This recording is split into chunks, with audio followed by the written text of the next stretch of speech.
you have to have certain boundaries kasi pwede kang ma-abuse. I started working 14 years old na ako. Lahat ng kinikita ko talaga 100% would go to the family. Isa sa pinaka nahirapan ako is people management. I mean, I had to let go of a girl who used to work for me. Isang artista, nail artist, business owner, Ashley Colette. Magko-commute ako with all my stuff. Nakamaleta lang ako nun. Tapos mag-aangkas ako from the terminal punta sa bahay ng client ko. Sino-sino uli yung mga clients mo ng mga celebrity? Si Maha, si Yasi Pressman, si Kiana.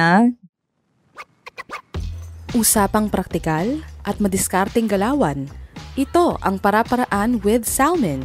Hosted by Jorik, our resident raketero, at MK ng FH Moms. Hindi natin iiwasan ang usapang finance at hahanapan natin yan ng mga para-paraan.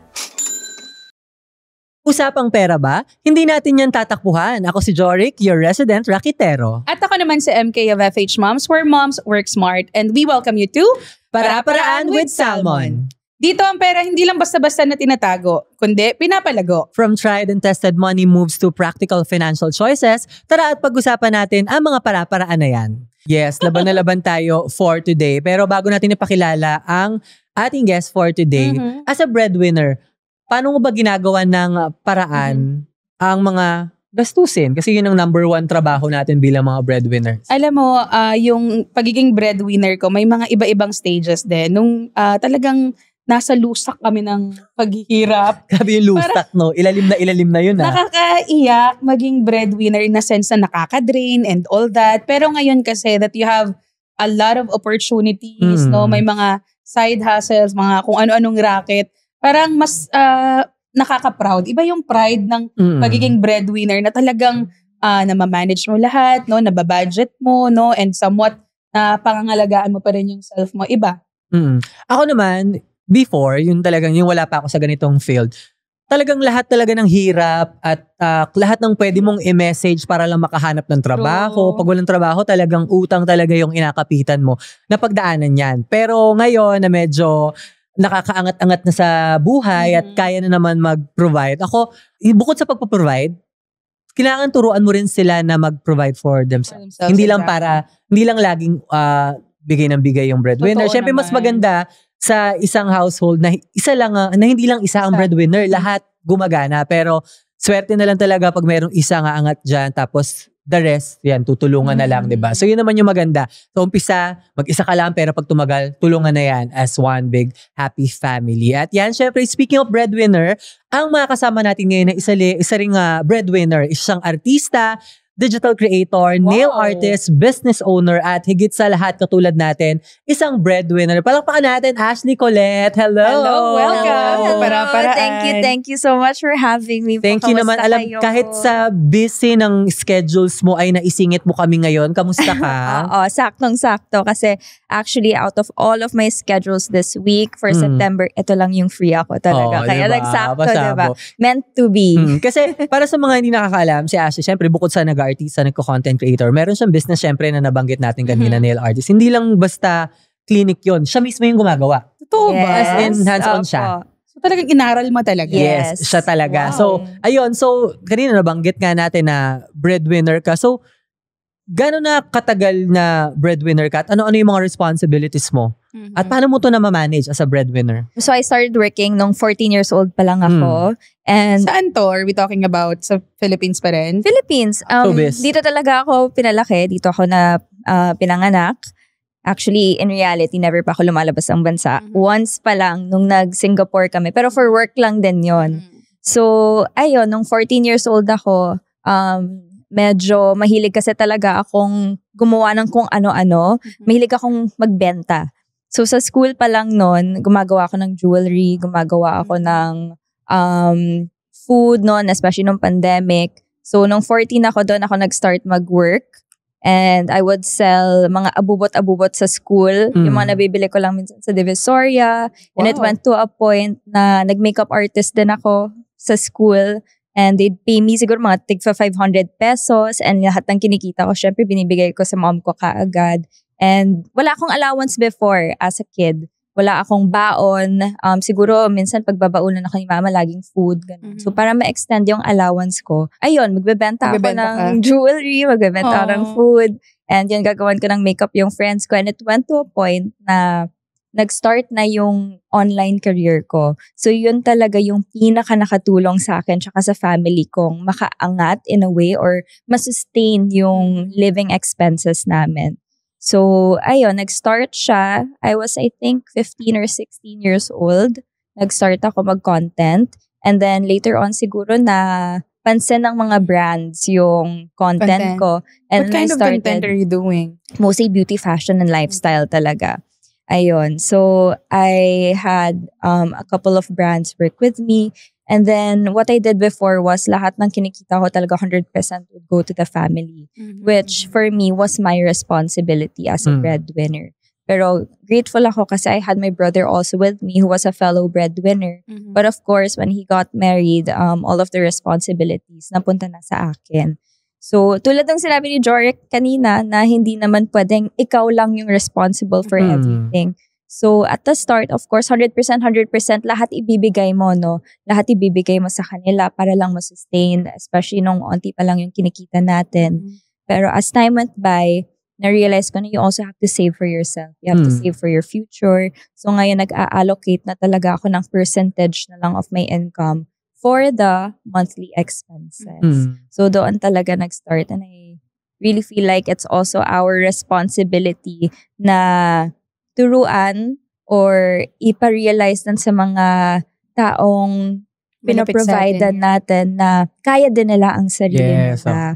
Diba? So, ayun, doon talaga alam siya mo, nakarelate nag-start. ako dun sa story mo na nagbebenta ng mga kung ano-ano. Kasi nung elementary ako, nahilig rin ako magbenta ng yema, tapos yung mga keychain. Yes, oo. Yan. Tapos halos lahat din. Nung simula elementary, na nag-high school ako, college. Tapos nung sa office, nagbebenta rin ako sa office ng anything na may brochure. Yung mga pagkakakitaan talaga. Meat, tapos Kasi nauso yun, yung gano'n, may brochure. May brochure. Pautang, Pautang, exactly. Pautang. So, I feel you, no, in terms of the earning opportunities na pwedeng i-unlock. And I wanted to know, no, ano naman yung parang turning point mo para gawin yung passion mo na pagkakitaan din. Which one is your parang passion na masasabi mong yun yung gusto mo talagang gawin? Alam mo, yung passion ko talaga was to act. To be an actress. Ever since I was young, yun talaga, dun ko talaga nakikita yung sarili ko. Sinasabi ko sa sarili ko na I want to be the next Ann Curtis. Ganun, gusto ko makita sarili ko sa mga billboards or magkaroon ng movie. Yun talaga yung passion ko. But then again, hindi ko siya naipush because it wasn't as stable as I thought. It would, regardless of how hard you'd work, if it's not for you kasi talaga, it's really not gonna work out. So, I had my turning point after siguro mga 10 years being in the industry na it's really not for me. And then, I found entrepreneurship. So, nag-start ako sa business when nagbabenta-benta ako ever since elementary. Didn't know I had the skill for it. Right. And then, nag-turn ako into buying ukay-ukay clothes. Talaga? Oo, yung pamain-main pa. Ang dami mong na-experience when it comes to entrepreneurship. So, yeah. So, ang hilig ko kasi talaga mag-ukay-ukay and mahilig ako sa clothes. Sabi ko, bakit hindi ko to pagkakitaan? So, I would buy and then I would sell. Yung pa, may pabidding ko nun. So, after nun, that was during the pandemic, I realized it still wasn't as stable as I thought.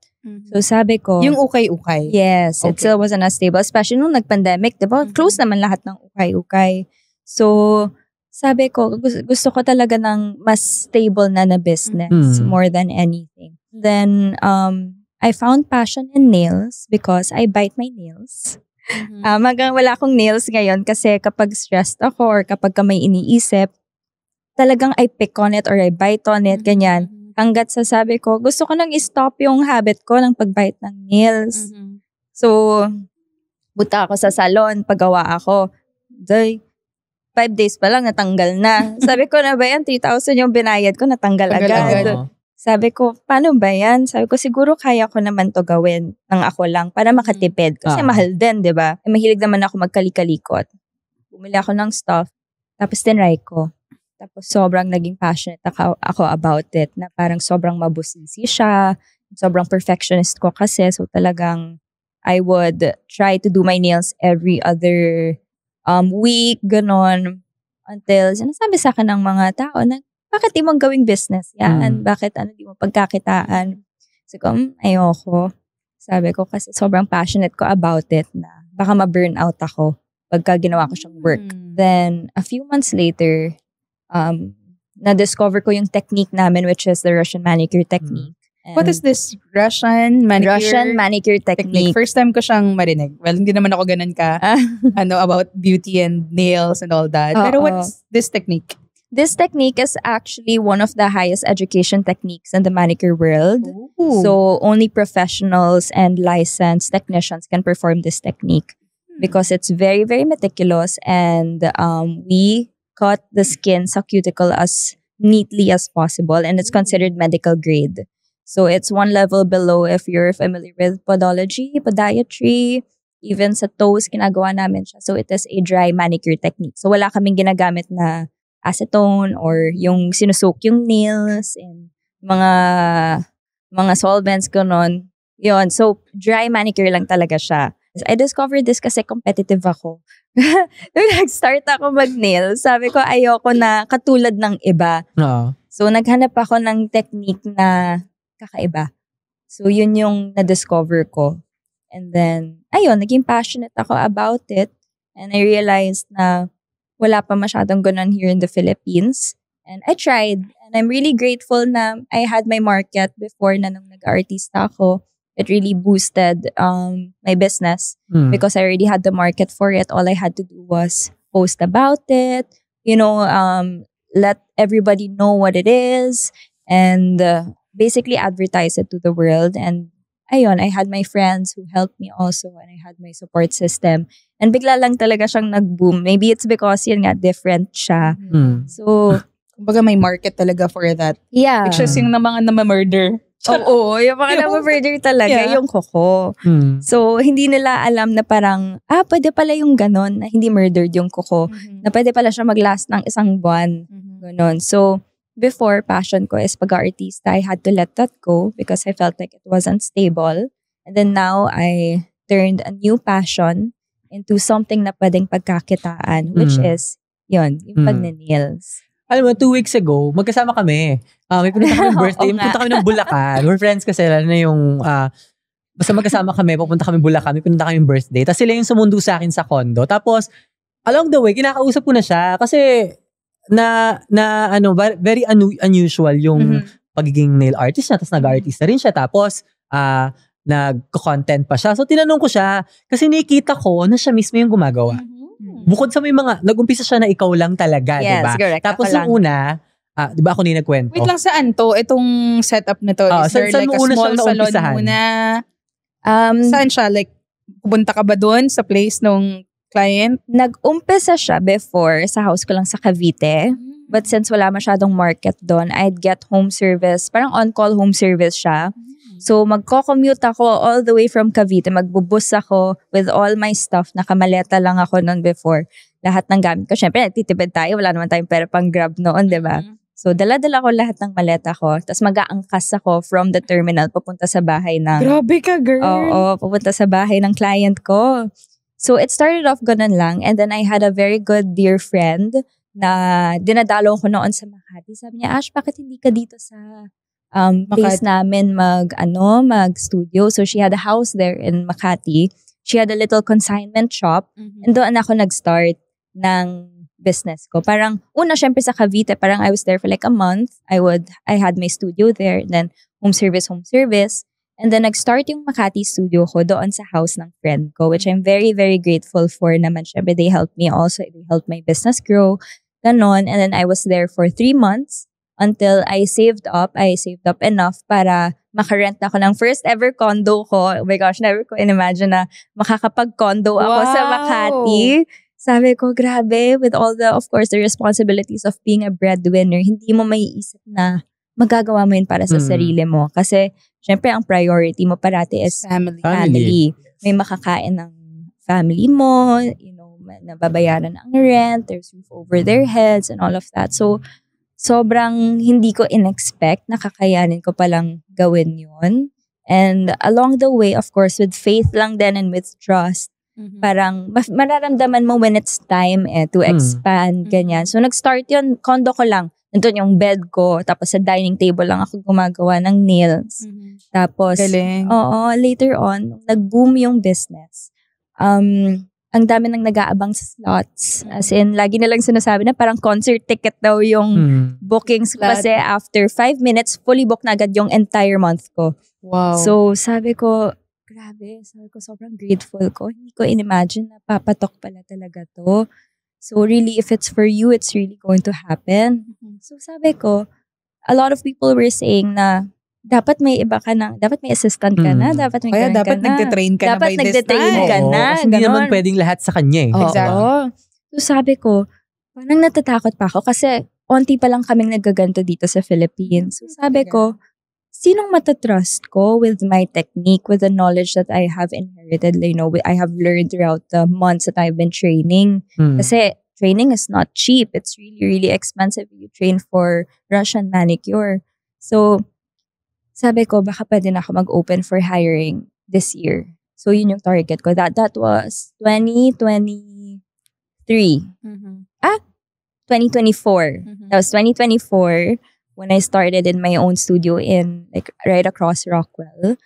Tapos, parang, I think a few months in, nung nagsisave up na ako, sabi ko, I think it's time. Around August or September, nag-open ako for hirings. Wow. And I interviewed around 15 girls. And isa yung nakapasa lang sa akin doon. Kasi medyo mataas yung standards ko. So, isa lang yung nakapasa. Her name is Cheska. May panganay. May Cheska. She's so good. She's so kind. I'm very, very blessed to have her as my pioneer. So, I trained her from scratch. Wala siyang experience sa nails. Never siya nagka-clients.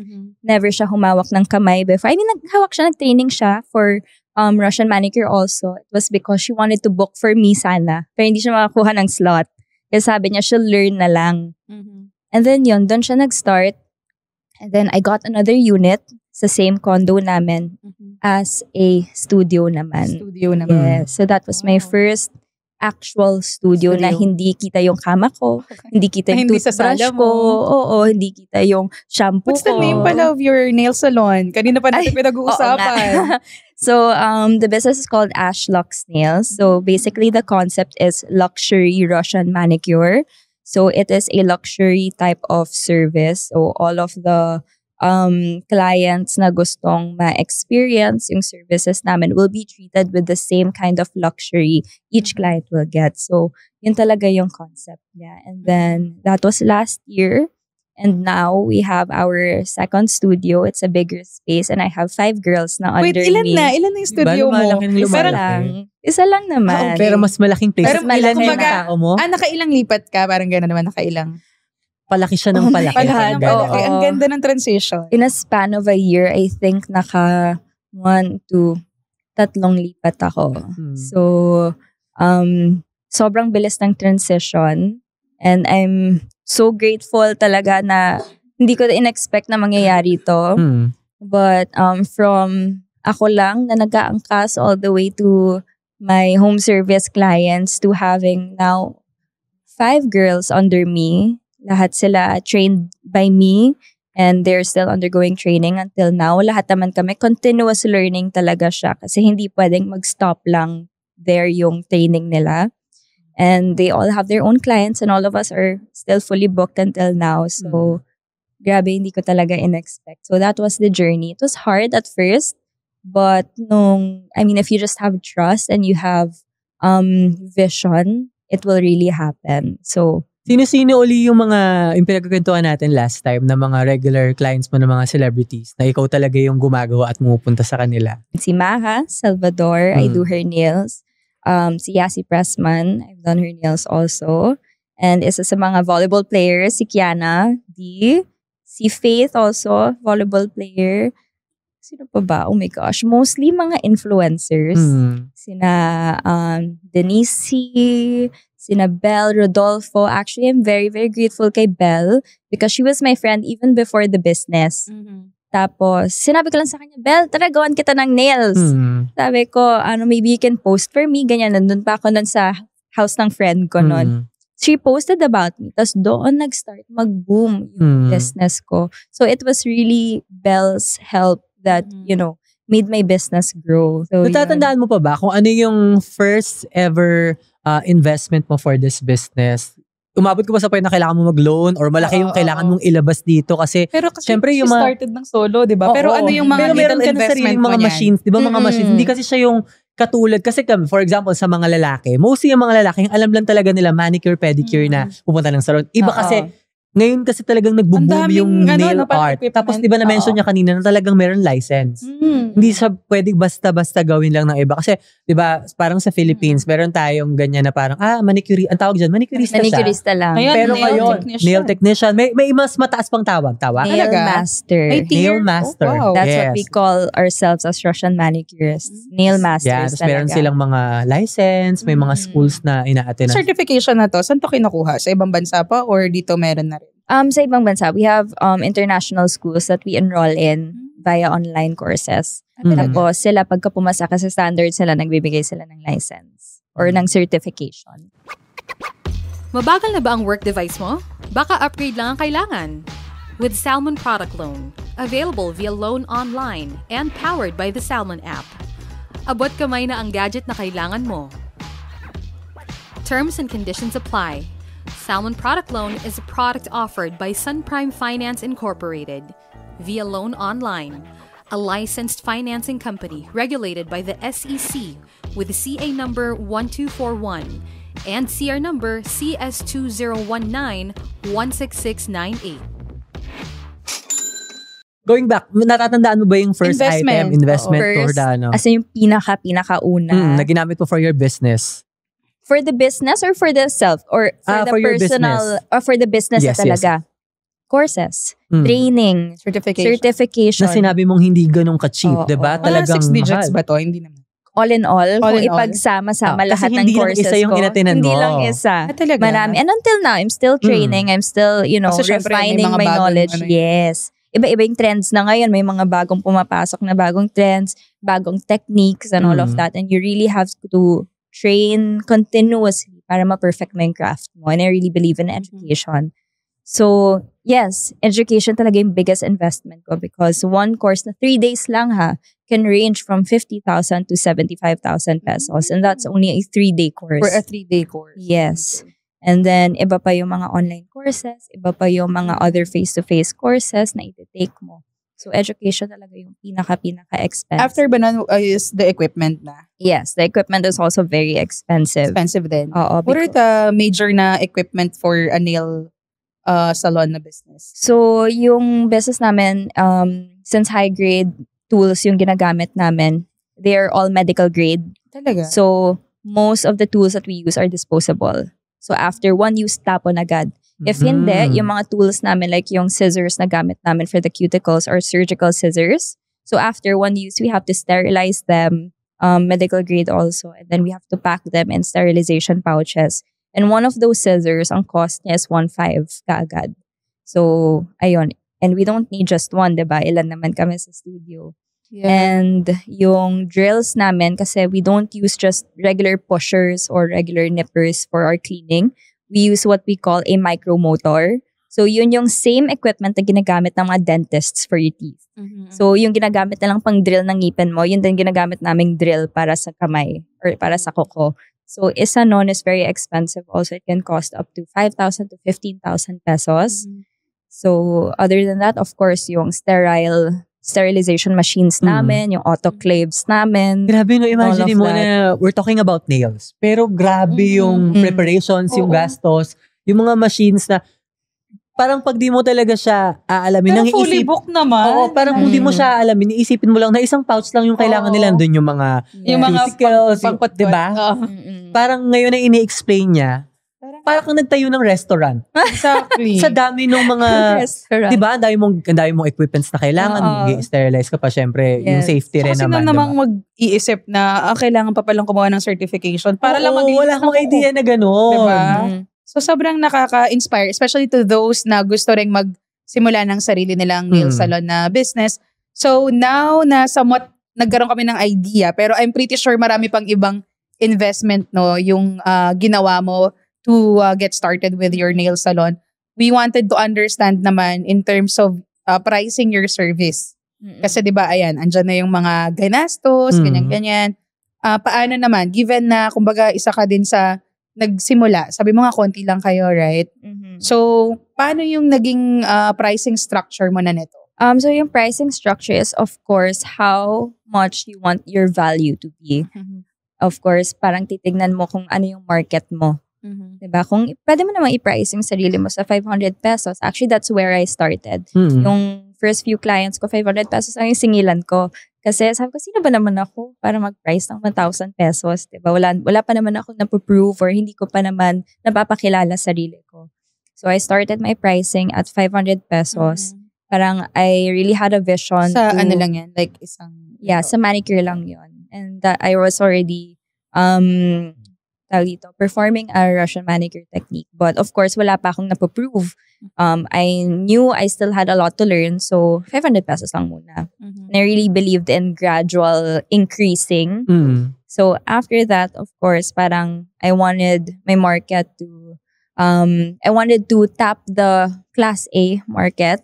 So, of course, parang sabi ko, paano ko ba gagawin yun? Ano yung mga services or yung paano ko pwedeng i-market yung sarili ko para matap yung market na yun?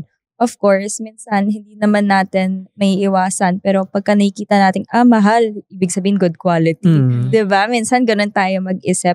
So, for me to be able to prove that my services were top tier or good quality, I really had to instill like the education and to really practice my techniques. And then lahat ng yun, i-divide ko sa kung ano man yung sa tingin ko ang value ko. So, since nga na nagiging fully booked na ako, like siguro few months starting into the business pa lang, I really thought na may value pala ako sa business na to. So, of course, I had to prove my worth. Top grade quality products, of course, yung materials na gamit mo, yung tools na gamit mo, lahat ng yon i-costing mo. Meron kaming tinatawag na costing sheet. So, i-divide ko lahat ng yon kung magkano siya per client talaga. And then, of course, papatungan ko yun kung ano sa tingin ko ang value ko. So, that's how I started with my pricing. And then, ayun, little by little, increasing and increasing and increasing until na-reach ko na yung sa tingin kong worth ko. So, ayun, doon ko talaga, I think, na isipan kung paano ko ipaprice yung sarili ko. Sa value mo talaga. And syempre, kailangan may prove yung sarili mo na yun talaga yung worth. So ngayon, masasabi mo ba na yung starting mo na rate before at ngayon ay medyo malayo-layo na at talagang kayang-kaya na? Medyo malayo. Malaking factor ba ang inflation sa pag-change ng pricing? Yes, malaking factor din talaga. Kasi every year, nagtataas din talaga yung tax rate natin by 2%. Diba? I mean, if you keep your money in the bank, parang, sige, may interest ng 2% or 5% per year. Pero nababawasan din yun ng 2% dahil nga sa inflation. So, you really have to increase your prices yearly. So, you mentioned earlier na, ayan, nag-start ka nga na sa room mo lang and all that. Paano naman yung parang idea when it comes to expansion? I know na you're still expanding, di ba? And all that. Pero, can you walk us through ano yung parang mindset mo when it comes to expanding your business? And ano pa yung parang future plans mo when it comes to expansion? I really believe in intuition. Parang nararamdaman mo pag ready ka na kasi, di ba? Minsan pagka sinasabi ng tao na, uy, gawin mo na to, gawin mo na yan. Parang ma-feel mo, ay, parang di pa ako ready. So, I really believe na when the timing is right, you will feel it. So, and I really felt when I was ready to expand. So, I can't explain it pero it's really a gut feel. I don't know if it's faith or the Lord talking to me na parang, gawin mo na to, anak. Parang ganon. Kaya siguro, I just go with the flow. I just go with whatever comes into my mind or comes into my heart or what I feel like I know or what I feel like is right to do. So, it took me a few months bago ako nag-isip na mag-expand into training a new tech. Pero you'll really feel it eh. I mean, that's what I tell other people na paano mo malalaman kung time na magganito, time na magganyan. All I can say is that just have faith and you'll feel it. Or kakausapin ka ni Lord na it's time. Parang ganon. Doon ko lang pinagbabasehan talaga. Nararamdaman ko na yun na nga, it's time to upscale.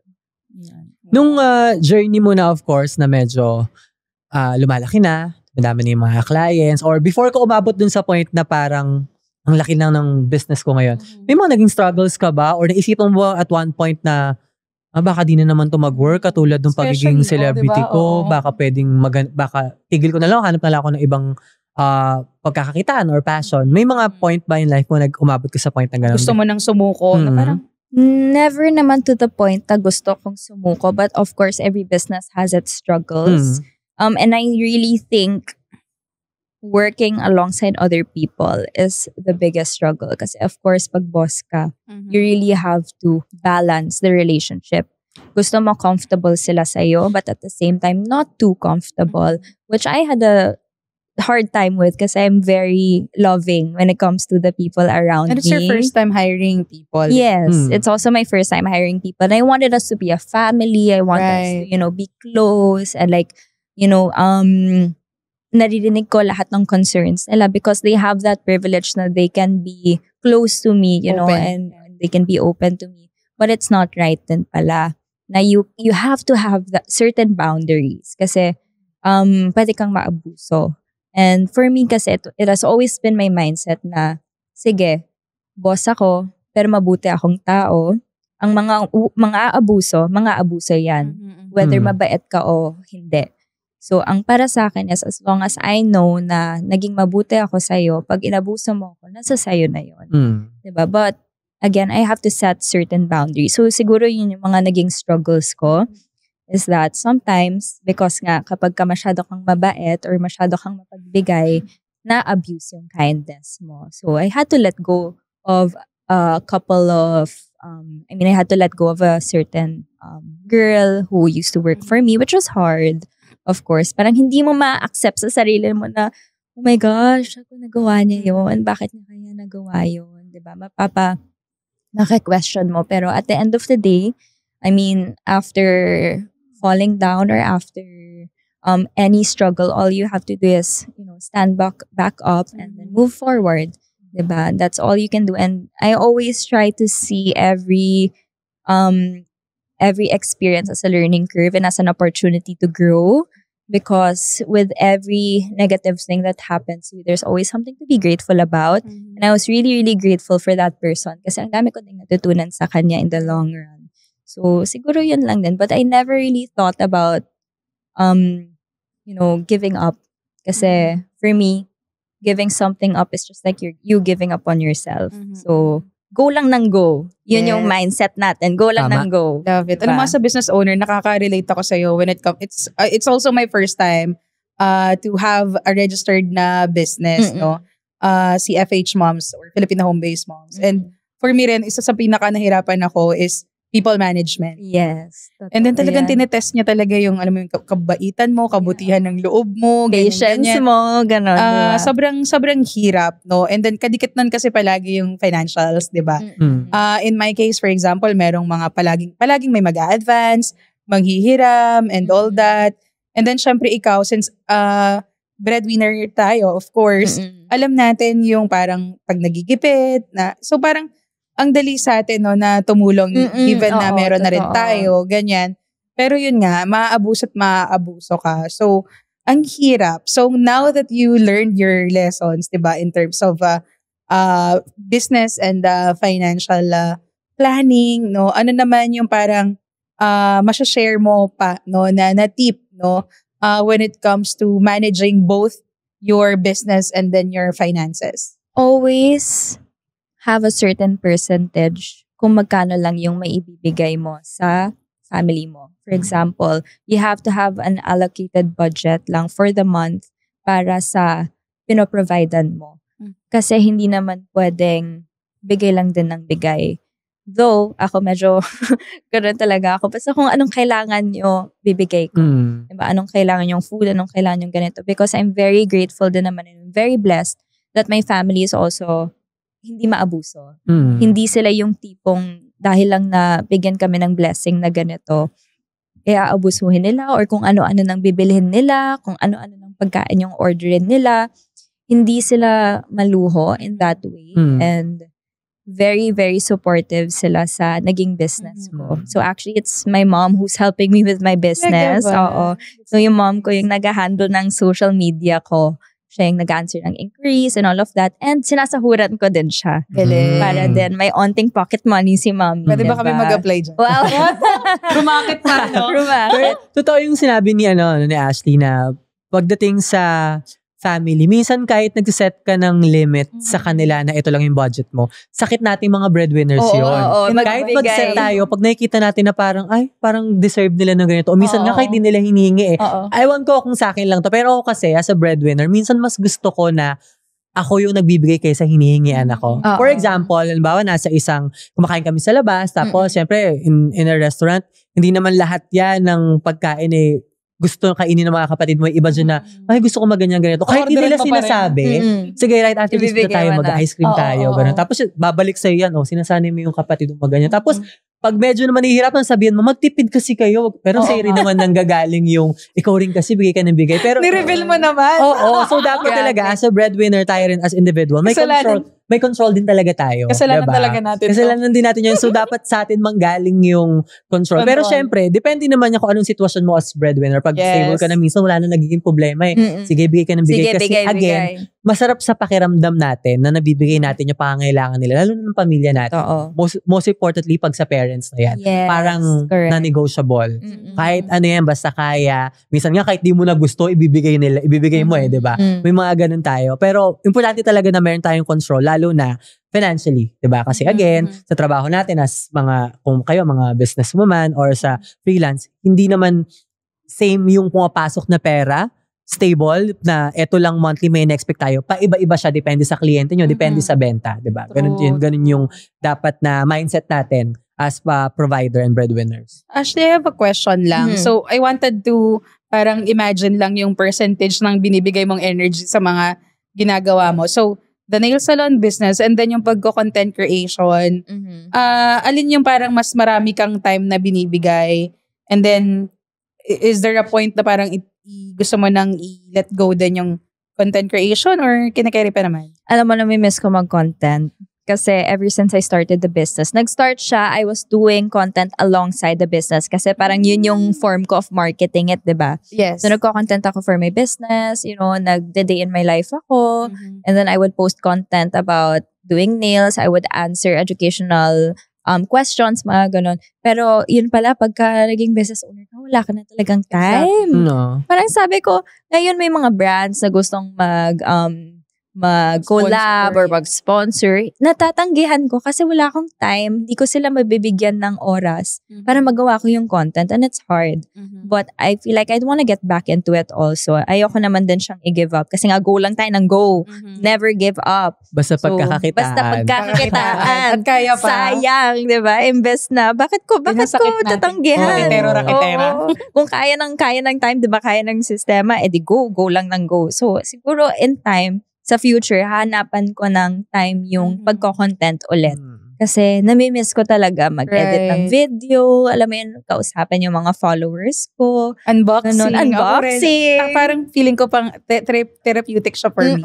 Mag-create ng content. Kasi diba sobrang busy sa business. Totoo, sobra. And it can also, market your business at the same time. Pero yun nga lang, walang time as of now. So for now, ang mas pinofocusan ko talaga is the business. So alin na yung parang dinedelegate mo na? Kasi syempre content creation, you cannot parang delegate it. Especially if you will be the face of the brand or the campaign, diba? So it's hard. Pero ano na dun sa nail salon business mo or sa iba mo pang ginagawa, yung nade-delegate mo na or one-man team ka pa rin? Sakit ko yan before. Hindi ako marunong mag-delegate. Puro ako na.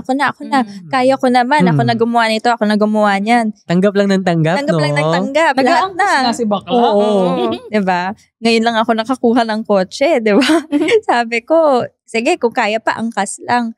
Pero lahat yan, inquiries, bookings, kahit yung paggawa ng website namin, ako gumawa nun. Wow. Oo, sabi ko, mahal magbayad ng website developer. Sabi ko, kaya ko, ako na lang. So, kahit hindi ako techie, inaral ko siya. Tapos, nung hindi ko na kaya, doon na lang ako nag-hire ng tutulong Someone to sa manage akin. and build it. Oo. So, hanggang ngayon, minsan I still struggle with delegation. Pero, nakakuha na din ako ng someone to sterilize our tools, yung mga ganon. Kasi yun, isa yun sa mga pinakamabusisi. May trabaho din pala yun. Oo, kasi isa-isa yun eh. So, tsaka everyday, so someone to sterilize our Pero tools. in-house na siya. Hindi naman siya in-house. Or parang pumupunta lang from time to Na time. kailangan Stay everyday din. Kasi everyday may Oh, clients everyday kayo din ba eh. yun? Yes, halos everyday.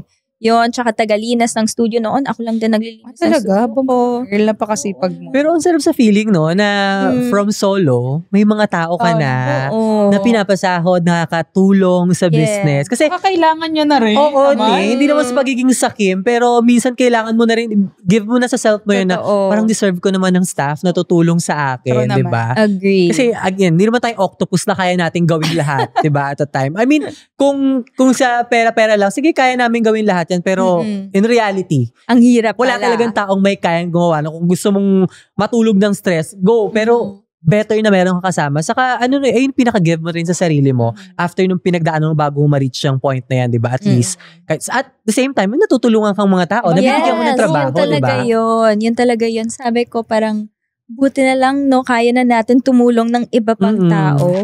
Noon tayo yung message, saan tayo pwede kumuha ng trabaho, sinong pwedeng magbigay sa atin ng work, ganyan. Ngayon, Tapos ikaw na. Tayo na yung nakakatulong ng ibang tao. Malay mo, sila din breadwinner, diba? Hindi mo naman talaga alam kung ano yung sitwasyon ng buhay nila. Pero grateful ako na nakakatulong din ako ng ibang tao na.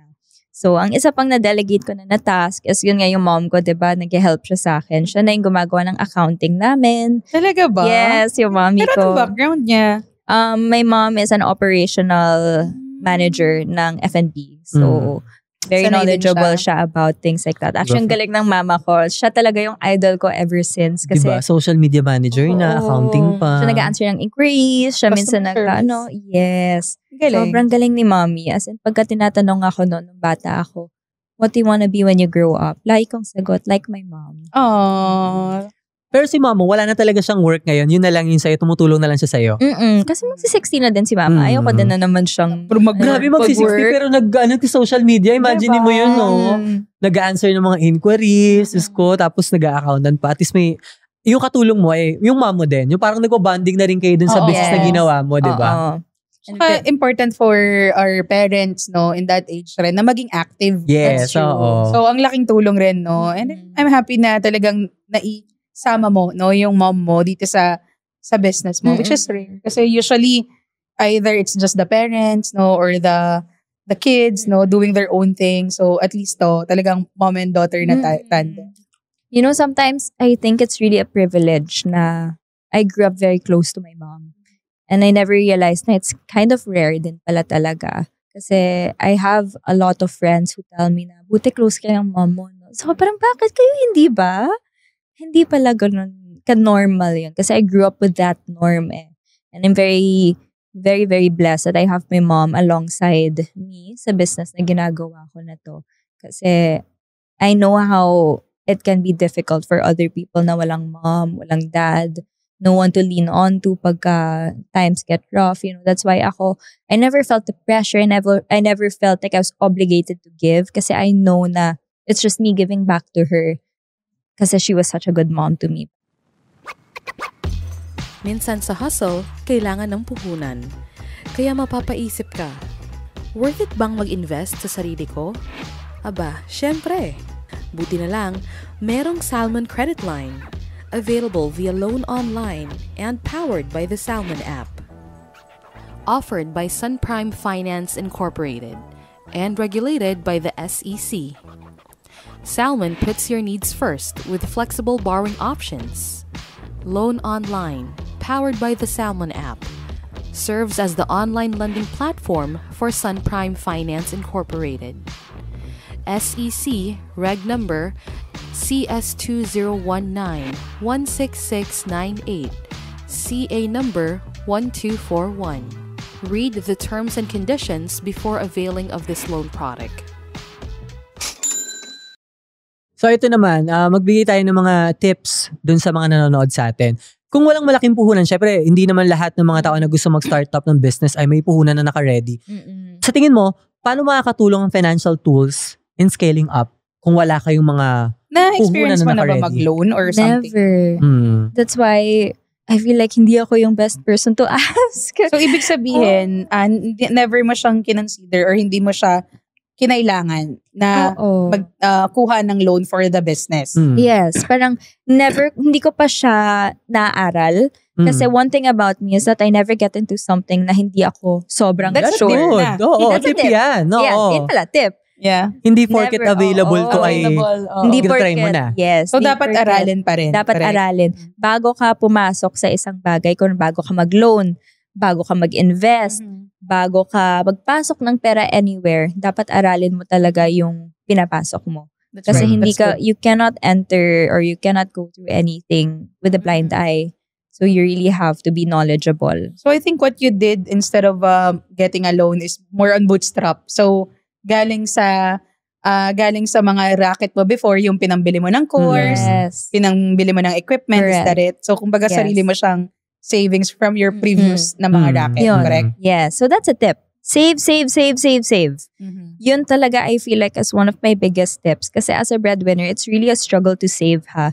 Kasi I Yes. didn't get to save until later on na. Kasi syempre gusto mo 100% ang kinikita mo bigay sa kailangan sa bahay, bigay sa pang-upgrade sa bahay, bigay sa pang gusto ni mama, gusto ni papa, you know, things like that. Sa mga kailangan sa bahay. But you really have to realize na may future ka rin. Diba? You have a bright future ahead of you and you really have to start saving for it as well. So I started saving parang always 40% of my income. Save lang ng save. And then yun yung dun ko kinuha yung pangpuhunan ko. So yun. Alam mo kung ano yung maganda dito sa para-paraan, no? Is that walang hype. I mean, we're not asking our guests, no, kung kumikita ka na ba ng ganito, ganyan, or 6 digits na ba, gano'n ka na ba kayaman, and all that. No. So, what we wanted to ask, no, which is very realistic, is about financial stability. So, nako-consider mo na ba yung sarili mo from being a breadwinner, no, na rumaraket sa kung saan-saan. Then now that you have a business that you can say na, ayan, as you mentioned, you're fully booked, no, and you continue to learn. Can you consider yourself na rin ba as someone who's stable financially? Of course. Yes. I can say that I'm stable because I have a roof over my head. Hindi lang isa, pero dalawa, syempre, kasi I have my own unit. And then my parents have their own place. And I'm able to provide still for my family while at the same time saving for my own future. So I really feel like financial stability is something na pagka you're able to give back na din to those na natulungan ka, or you're able to prioritize yourself na din, 'di ba? Hindi lang sa mga luho mo, ganun. Kasi syempre, you really have to gift yourself also. But for me, kasi financial stability is more than just that. It's more of talagang giving back for me. So, ayun, I have my advocacy. I'm an animal welfare advocate. Wow. So, actually, nag-rescue talaga kami ng cats and dogs. And you have your pets as well. I have my pets. I have 6 cats in my condo. I have 15 in my house. And I have 4 dogs. Wow. So, yun talaga yung feeling kong kapag ka nakakapag-help ka na ng others, yun yung financial stability for me. I love it. Ikaw muna. Kasi parehas kayo may business eh. So, Sige na nga, gusto ko ako na malaman. Well, kagaya ni Ashley. No? So, I'm happy that we have our own home. Kasi when I started my career then, nagre-rent kami, palipat-lipat. Sobrang hirap talaga. Sobrang hirap. That's so true. Sobrang hirap. So, the moment na nag-invest kami sa first namin na house, sobrang tuwang-tuwa ako. And then, nadagdagan siya ng farm namin, no, sa Quezon. So, sabi ko, wow, ang saya. Tapos, parang iniisip ko na meron pa ba na iba akong pwedeng gawin or i-achieve. And alam ko marami pa, pero I wanted others to win them. That's why we have FH Moms Community, helping mothers to, get a job and then probably start din a business. It's because ang saya makita na sabay-sabay kayong umaangat, no? I'm pretty sure you're like that as well, no? Na gusto mo yung mga girls mo din, talagang sila din, no? Mag-succeed and all that. So it's the same for me. It's not just financial stability, but pagiging stable sa lahat ng aspect, no? Mentally, emotionally, and all that. I'm happy with my family, with my kids, with my husband. So yeah. Ako naman, ito medyo nakakatawa to, pero narealize ko na may idea na ako sa pagiging stable ko financially nung tumigil ako sa pag-iinom. Nung lumalabas na ako, nung nag-stay na ako ng Friday night sa loob ng condo. Kasi before, syempre pag nakakahawak ka ng malaking pera, andun na naman tayo sa deserve ko to moment. Mag-iinom ako tonight. Ang laki ng nagagastos sa bar. Totoo ba? Oo. May mga points ako na girl, may mga point ako na umabot ako sa 10K, 20K per night. 3 gabi yun. So, kasi nung time na yun, parang feeling ko ang dami kong pinagkakakitaan. Parang okay lang naman, si libre ako, ganun-ganon. Wala namang masama sa paglibre, di ba? As long as at the end of the day, ma-realize mo na parang worth it ba yung pinanlibre ko? So, hanggang sa pumasok ako sa pag-i-invest.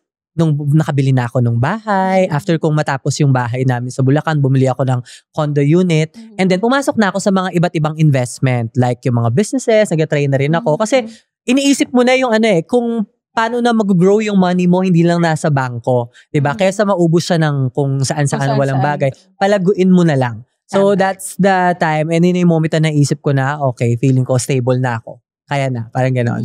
Which is sobrang nakaka-proud, especially for us breadwinners. Nakakaiyak. Kasi diba, ang hirap ng pinagdaanan natin. Tapos unti-unti nating nakikita na nagiging stable na lahat, no? Tutulungan na natin yung family natin, pati ibang tao. Diba? So, sobrang nakaka-proud. So, Ashley, we wanted to ask you naman in terms of the kind of growth pa that you wanted for yourself, for your business, probably for your family, then meron pa bang mas itotodo to? Naisip mo bang mag-branch out sa ibang city? Kasi ngayon nasa Makati ka, di ba? Kakayanin mo rin schedule mo na tumalon-talon ka sa mga ibang branches. Diba? Lipa ako. Pwede naman sa lipa. Diba? Hindi kasi na-mention mo na parang ilan pa lang kayo na nag-offer ng ganong klaseng services. So, mas malaki pa yung chance to expand, di ba? At mag-branch out ka. Or aside from nails, baka pwede naman next time yung iba pang services, something like that. Actually, yun yung mention mo kanina. I also want my girls to succeed. Yung mga taong binibigyan ko ng trabaho. So yung goal ko talaga for my business before talaga was to change the stereotype on manicuristas. Na pagka sinabing manicurista ka, hindi ka lang nandyan. Kung hindi, isa ka talagang professional. Isa kang nakakagawa ng napakagandang nails sa malaking halaga. Alam mo yun? So I really want my girls to feel like they are a part of a business na sabay-sabay kami mag-grow. So in terms of expanding my business, of course, I'm still looking into expanding it. Dream ko talagang mapunta sa Rockwell. Yes, maybe sooner or later in the future. Pero sa ngayon, I really want to maintain the exclusivity as well. And yes, gusto ko din mag-expand ng services ko, but I do want to focus on nails lang din talaga. And when it comes to my family's growth, gusto ko na din talaga makabili ng sarili naming bahay. Sa ngayon, syempre, pinag-iipunan pa natin, mabata pa ako, ganyan. So, I really want to have our own home. I want to be able to invest into, my future home with my family or yung sarili ko ng family at the same time, mabilan ko ng bahay sa mama. Parang gano'n. So, medyo malaking step pa yun. Medyo malayo pa. Madami-dami pang nails ang gagawin ko. So, with that, gusto ko lang ding, alam mo yun, mag-give back din sa family ko. Yun talaga yung growth na nakikita ko sa sarili ko. And I really think being in the business has made me grow 100 times more than before. Kasi, syempre, I'm only 24 years old and I really feel like malayo nang narating ko. Malayo pa, pero malayo na. And I'm really excited for what's more to come and kung ano pa yung pwede kong ma-learn with this journey of mine. And I really want to grow more with my team, with my family, and with my business. So, ayun. yun talaga yung dream ko, mapunta sa Rockwell. And of course, magba-branch out din.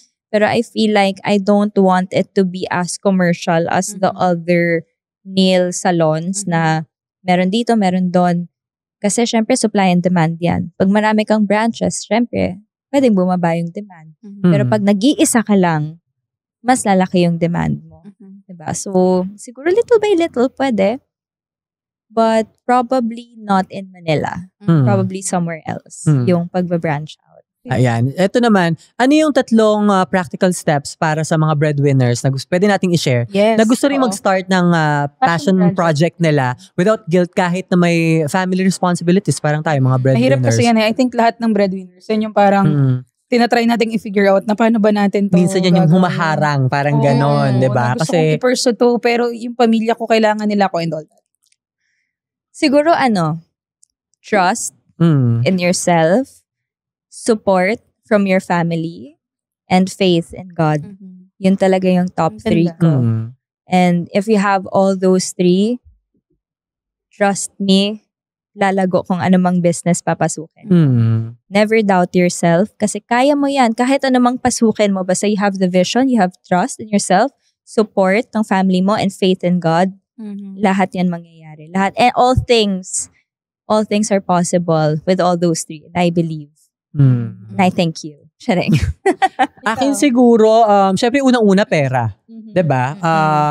Kailangan mong, hindi lang emotionally, kundi financially. At kailangan, syempre, ready ka sa magiging outcome nito. Kasi again, ang business, hindi naman lahat nagiging successful sa umpisa, diba? Kailangan magta-try ka talaga, mag-take ka talaga ng risk. At dapat, mentally, emotionally, and financially, ready ka dyan. Kasi, wala ka namang ibang pwedeng sisihin dyan kundi ang sarili mo lang. Again, kahit sino pa ang kausap mo for investment or sa startup business na yan, kailangan pag-aralan, of course, maging ready ka sa gastos at sa magiging outcome nito. Yun yung pinaka-importante. Kasi pag meron ka nun, yung ready ka at tiwala ka sa sarili mo na kaya mong gawin to, kung hindi man mag-succeed to, pwede ka pa mag-try ng iba, diba? Hindi yung sisisin mo yung sarili mo dun pa lang sa first try mo na parang, ay wala nangyari, ayoko na. Diba? Again, ang business, maraming pwedeng pasukin yan. At iba't ibang timing tayo. Diba? Lalo na kung papasok ka sa mga businesses na maraming kalaban or marami kang competitors, asahan mo na hindi ganun kabilis yung pag-angat. Pwedeng matagal na nandyan ka lang, pero eventually, pag perfect timing, diba? Makukuha mo din siya. Perfect timing. Yes. Tama. Ako naman, since I'm advocate of lifelong learning, sobrang natuwa ako kanina when you mentioned na nag-attend ka ng mga courses, certification, ganyan-ganyan. I'm also an undergrad. So parang for me, naging obsession ko yung umattend ng napakadaming in-person na mga training, networking events so that I can learn from other business owners, no? And ang dami ko rin talagang inattenda na mga certifications, accelerator programs, lahat ng pwede. It's because nga, I feel na I lack on the knowledge na part because I'm an undergrad. Yeah. And then, nung naging mom ako, parang ang hirap humanap ng time to learn. So sabi ko, hindi to pwede. Even though I'm a mom na, I really have to focus on continuous learning, no? Outside home, outside of school. So, nung na-realize ko na, pwede pala. And now that we have the technology na sobrang dali na lang na matuto, mag-brainstorm and all that, I just feel na sobrang blessing din talaga. Kasi if you wanted to start, let's say, a business, a passion project, pwede mo na talaga siyang gawin ngayon eh. So kahit na undergrad ka, hindi ka pa ganun ka knowledgeable, diba? Basta you have the passion and then you are, kumbaga, you are willing to learn, no? Kaya talaga. Agree. Itong business mo ngayon, Ashley, I just wanna ask kung ito ba yung something na nakikita mo na gagawin mo talaga in the long run? Na talagang feeling mo, dito mukhang kaya ko tong ituloy-tuloy ng mga ilang years from now pa, parang ganon. Or may naiisip ka pang ibang mga businesses na gusto mong pasukin aside sa nails? I really believe in not putting all your eggs in one basket. So kahit na sabihin mong naglago na yung business mo, you have to invest in other things na pwede mo ding pagkakitaan. That's nice. Yes. So, i-sideline ko lang, I super understand what you were going through in the past kasi I myself am a undergrad as well. So, nag-stop ako mag-study first year, first sem. Yun lang yung natapos ko in Same college. tayo, Oh my girl! God! First year, first sem. And I had to stop kasi nga, ang hirap i-balance, Mhm. diba? Nang kailangan mo mag-work. Yes. Tapos kailangan mong mag-aral. At that time, I was a pandemic student. Mhm. So, fine arts pa ako noon. Tapos Mhm. UP pa. So, talagang grabe hirap. yung True. workload. So, sabi ko, if I continue my studies, I'm gonna have to stop working. Mhm. Which for me was really hard. It wasn't something I was willing to sacrifice.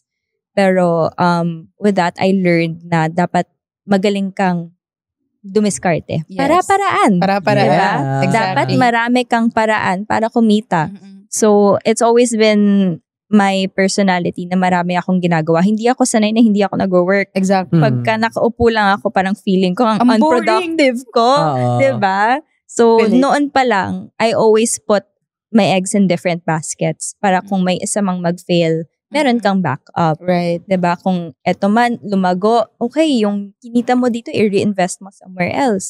Diba? So, while I do believe that my business will go far in the future, but I still wanna put more businesses na pwede ding makatulong ng ibang tao. So, isa sa mga businesses talaga na naisip ko is a vet on wheels. So, gusto ko na merong on-call vet where pwede silang pumunta anywhere kapag may kailangan. Parang ambulansya na pang Right. aso, pang pusa, Oo. gano'n.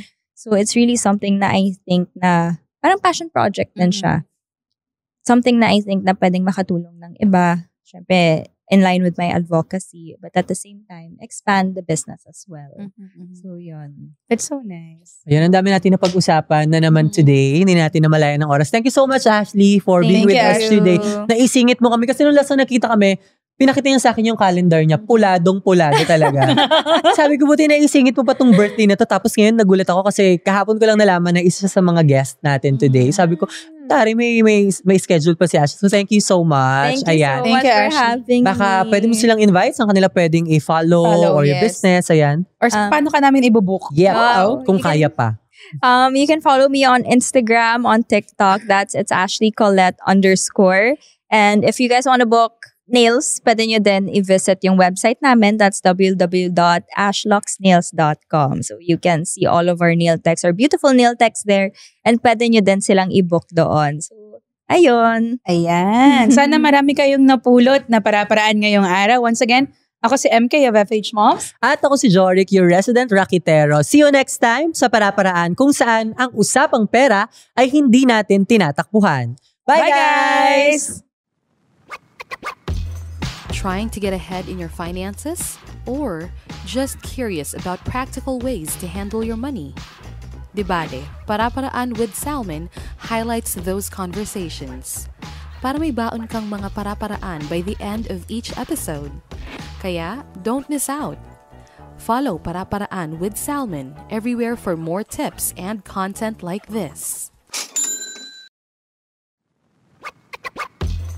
Sabay-sabay nating hanapan ng para-paraan ang usapang finance. Kasama sina Joric, MK at ating guests. Mag-follow at subscribe sa aming YouTube, Spotify at iba pang socials para hindi mahuli sa susunod na episodes ng Para-Paraan with Salmon.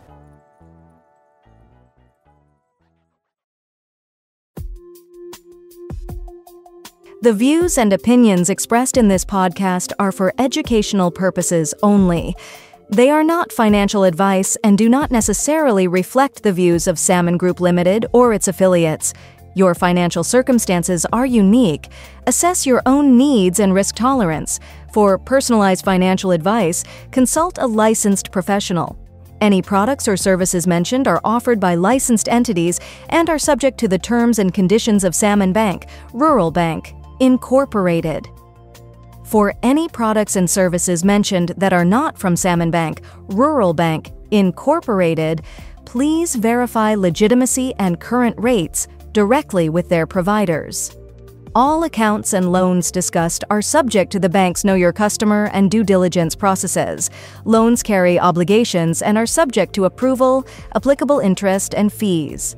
Borrow responsibly and only from lenders licensed by the Bangko Sentral ng Pilipinas. Be cautious of unlicensed applications. Any mention of personal earnings are examples only, as there is no income guarantee. Success is dependent on individual effort.